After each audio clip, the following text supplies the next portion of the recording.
Au nom du Père et du Fils et du Saint-Esprit, Amen. Grande joie d'être là avec toi en ce dimanche 31 décembre. Et nous célébrons aujourd'hui la Sainte Famille. Bonne fête, la Sainte Famille pour tous. Et une bonne fête vraiment. Et que la Sainte Famille soit vraiment votre modèle, notre modèle pour nous tous, pour notre vie en famille et aussi en communauté. Et nous finissons notre année aujourd'hui. Nous sommes le 31 décembre. Et c'est très important de finir l'année dans une double attitude. Remercier le Seigneur, rendre grâce à Dieu pour tout ce qu'il nous a accordé, tout ce que le Seigneur nous a donné pendant toute cette année. Faire mémoire des bienfaits que le Seigneur a accomplis pour nous. Et aussi de commencer la nouvelle année en louant le Seigneur, en bénissant le Seigneur. Voilà, dans notre communauté Semence de Verbe, c'est cela que nous faisons. Nous témoignons entre nous, voilà, les bienfaits, les grâces reçues, chacun de nous. Et aussi, après, on commence la nouvelle année dans la louange, en remerciant le Seigneur, en bénissant le Seigneur pour tout ce que le Seigneur va nous donner, tout ce que le Seigneur va faire pour nous. Car Dieu est bon, Dieu il est fidèle. Et la première lecture d'aujourd'hui, c'est Genèse chapitre 15, à partir du verset 1.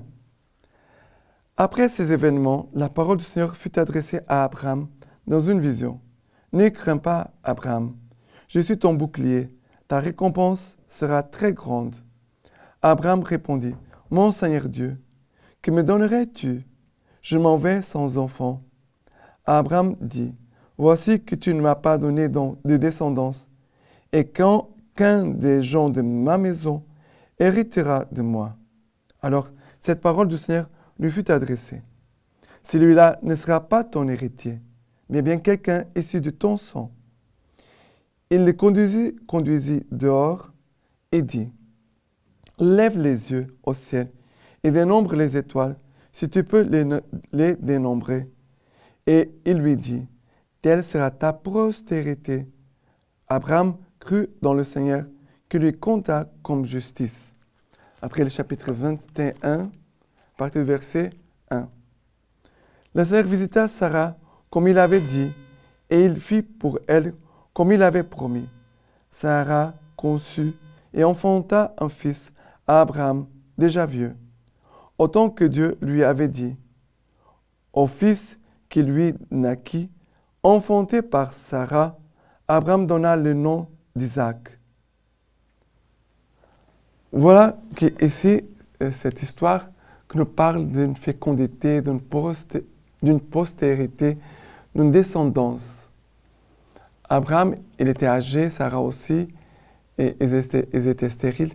Et le Seigneur va faire un miracle. Ça veut dire qu'ils vont avoir un enfant dans leur vieillesse.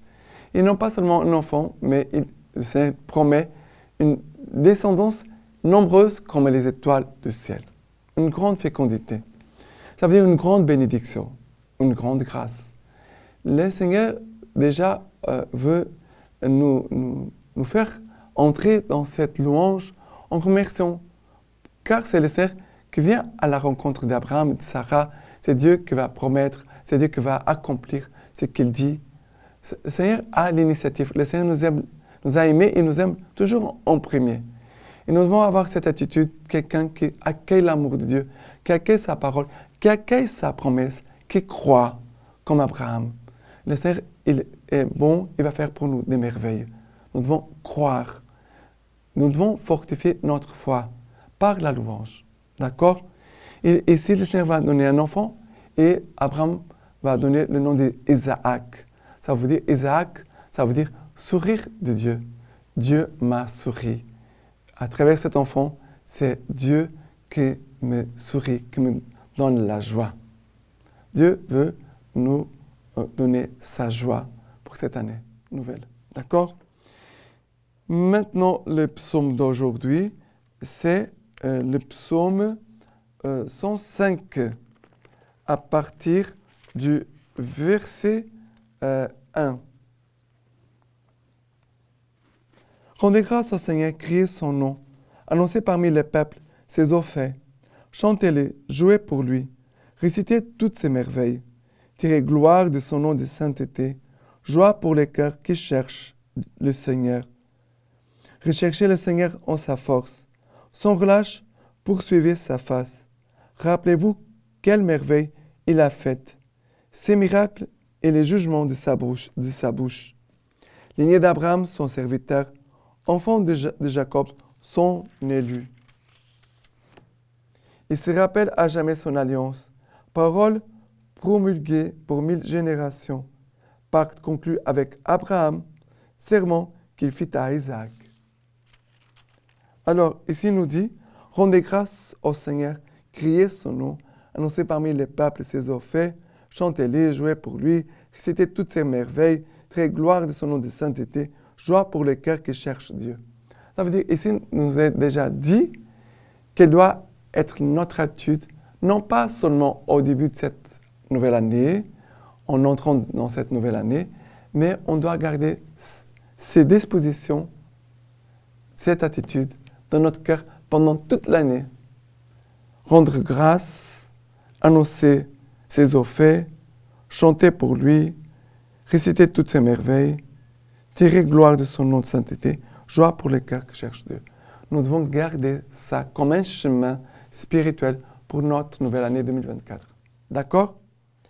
Et maintenant, la deuxième lecture d'aujourd'hui, c'est Hébreux chapitre 11, à partir du verset 8. Par la foi, Abraham obéit à l'appel de partir vers un pays qu'il devait recevoir en héritage, et il partit ne sachant où il allait. Après le verset 11. Par la foi, Sarah, elle aussi, reçut la vertu de concevoir, et cela en dépit de son âge avancé, parce qu'elle estimait fidèle celui qui avait promis. C'est bien pour cela que d'un seul homme et déjà marqué par la mort, naquirent des descendants comparables par leur nombre aux étoiles du ciel et aux grains de sable sur les rivages de la mer, innombrables. Après le verset 17. Par la foi, Abraham, mis à l'épreuve, a offert Isaac, et c'est son fils unique qu'il offrait en sacrifice, lui qui était le dépositaire des promesses, lui à qui il avait été dit, c'est par Isaac que tu auras une postérité. Dieu, pensait-il, est capable même de ressusciter les morts. C'est pour cela qu'il recouvra son fils et s'en fut un signe. Alors ici, le Seigneur parle beaucoup ça sur Abraham, du par d'Abraham. Il nous dit, par la foi, Abraham obéit à l'appel de Dieu, il est parti vers un pays qu'il ne connaissait pas. Par la foi, Sarah, elle va aussi concevoir un enfant, il va avoir une grande descendance nombreuse comme les étoiles du ciel, Et par la foi, Abraham, mis à l'épreuve, a offert Isaac, son fils unique. Quel est le mot qui revient ici chaque fois? Par la foi, par la foi, par la foi, par la foi, par la foi. Ça veut dire, nous devons finir cette année en remerciant le Seigneur pour la foi, pour tout ce que le Seigneur nous a fait grandir dans la foi dans cette année 2023. Mais nous devons demander à Dieu que l'année nouvelle 2024 soit une année où notre foi puisse grandir, se fortifier et être féconde dans notre vie et aussi dans la vie des gens qui sont autour de nous. Car la foi, ce n'est pas un bien seulement personnel. C'est un bien que nous avons personnellement, chacun de nous, parce qu'elle est en moi. Mais toujours la foi concerne un bien pour les autres qui sont autour de nous, qui nous voient vivre par la foi. Nous vivons par la foi. Nous marchons par la foi. Nous aimons par la foi. Nous faisons des missions, des actions, des charités par la foi. C'est la foi qui doit toujours conduire toutes choses. Et par la foi aussi, nous serons toujours conduits au Seigneur et fortifiés, renouvelés dans cette vie de prière. D'accord? Et maintenant, la lecture patristique de la Sainte Famille nous est dit, c'est de Saint Paul VI. Nazareth est l'école où l'on commence à comprendre la vie de Jésus, l'école de l'Évangile. Ici, on apprend à regarder, à écouter, à méditer et à pénétrer la signification, si profonde et si mystérieuse, de cette très simple, très humble et très belle manifestation du Fils de Dieu. Peut-être apprendons même insensiblement à imiter. Ici, on apprend la méthode qui nous permettra de comprendre qui est le Christ. Ici, à cette école, on comprend la nécessité d'avoir une discipline spirituelle si l'on veut suivre l'enseignement de l'Évangile et devenir disciple du Christ. Une leçon de silence. Quelle brève leçon de Nazareth. Une leçon de silence d'abord. Ô silence de Nazareth, enseigne-nous le recueillement, l'intériorité, la disposition à écouter les bonnes inspirations et les paroles des vrais maîtres. Enseigne-nous les besoins et la valeur des préparations, de l'étude, de la méditation, de la vie personnelle et intérieure, de la prière que Dieu seul voit dans le secret. Maintenant, je vous laisse la bénédiction par les mains toutes pures de la Vierge Marie. Que Tout-Puissant vous bénisse et vous garde, le Père, le Fils et le Saint-Esprit. Amen.